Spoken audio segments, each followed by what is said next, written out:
Today I'll be filming my October book haul.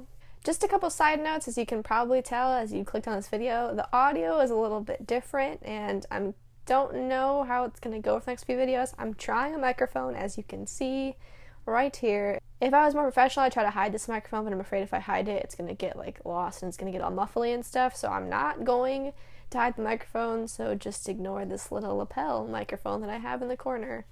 And again, we're going to play around with this and see if I like the microphone. It's going to be a lot louder than usual because of that, but we're in an experimental phase, guys. I don't know what else there really is to say. We're just experimenting. And sorry for this kind of weird lighting thing over here. I tried to kind of fix it, but it didn't work that well. But it was a lot better than it was last video when it was like a giant sun flare in the video the entire time. So hopefully it's a little bit better. But you probably don't care about any of that stuff I just explained, but I thought I would at least mention it. But now on to the exciting part of the video, which is all the books that I bought in October. And this is actually one of my favorite videos to film because in this book haul we have the books that I bought from the Friends of the Library book sale, and I've talked about this I think once or twice in prior videos. Friends of the Library book sale is a book sale that happens twice a year, and it's basically just donated books that people give to the library, and they make this giant sale so you can buy a bunch of books that people donate or old library books, and they're super cheap. All of them are $4 or less, so of course I always buy a lot of them, but this time I didn't buy that much because it kind of depends on who donates, what kind of books are donated, blah blah blah. And this year I actually wasn't able to go on the first day, so I actually went on half price day. And the books that I'm going to show you, I got all of them I think for around $7. The most expensive book I bought was $1, and no, the most expensive book I bought was 75 cents, and most of these books I'm about to show you were 50 cents. So it was a good day for me total wise, but I wish I would have gone on one of the first couple days because obviously they have the best selection of books on those days. But again, you probably don't care about all of that. I'm just gonna get into the books. The first book I have is A Totally Awkward Love Story by Tom Allen and Lucy Iveson. And this book was shocked to find at the book sale. I actually was literally about to leave and go buy all my books when I found this book, and I was just kind of taken aback by this book was even there because it's pretty new, and I've heard a decent amount of it on BookTube. I've heard Jess the Reader talk about this book, and it's really interesting because it's a totally awkward love story, as the title says. This book is kind of about the author's relationship. They aren't together anymore, but they still remain good friends. It's going to be interesting to see how this plays out, and I'm excited to read this book.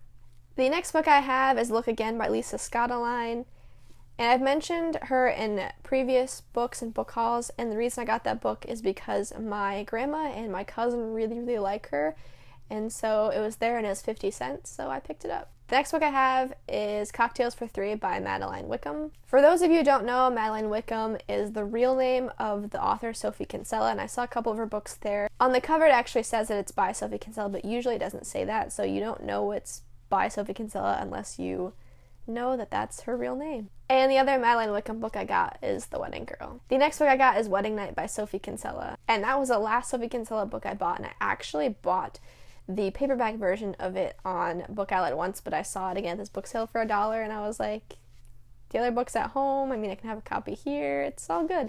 And I honestly absolutely love Sophie Kinsella, so it was an easy decision. The next book I have is Pieces of You by Ella Harper. This book I was actually kind of debating to buy. Usually when I go to this book sale, I only buy books that I know or have heard of. I don't buy books that I'm not familiar with anymore. But this book I mainly bought just because the back of the book says if you like Liane Moriarty and Jojo Moyes, and I was like yes and yes, so I guess I'm buying this book. The next book I have is Good in Bed by Jennifer Weiner. I think that's how you say it. I'm not sure. Don't really know. And actually, my friends were really confused why I bought a book with that title, but the last time I went to the book sale, I saw that book and I debated buying it, and I didn't end up getting it. And then after I chose not to get it, 3 or 4 months after, I saw the book everywhere and everyone was talking about how wonderful it is, and I was like, fine, if it's ever at a book sale again, I'm going to buy it. So I made good on that promise to myself and I bought it. Next book I have is Everyone Worth Knowing by Lauren Weisenberg. And the last book I have is quite a shock for those of you who know me, and I don't usually read this book, but again, I'm in a book club and everyone's told me I should read this book, even though there's 20 million books in the series. I'm sorry if you like this series. I'm not trying to offend you, but I didn't want to really buy this book, but I actually have 2 copies of this book now and I still haven't read it, but that was The book I'm referring to is City of Bones by Cassandra Clare. Those are all the books I bought from the library book sale, but I didn't just buy books this month from the library book sale. I bought 2 other books at Books A Million, and I'm about to show you those 2 books. The first book I have is We Should Hang Out Sometime by Josh Sundquist. I got this book for $4, and I've seen it around a lot, and I've been wanting to buy it, and finally I saw it for $4 and decided to buy it. The last book I have is Deer Killer by Catherine Ewell. And that book I bought, and I've seen it around Epic Reads a lot because it's an Epic Reads book, and the synopsis sounded pretty good, and it had a good amount of reviews and decent reviews on Goodreads, so I decided to buy it since I think it was $3. That is all I have for you today, and I will see you next time.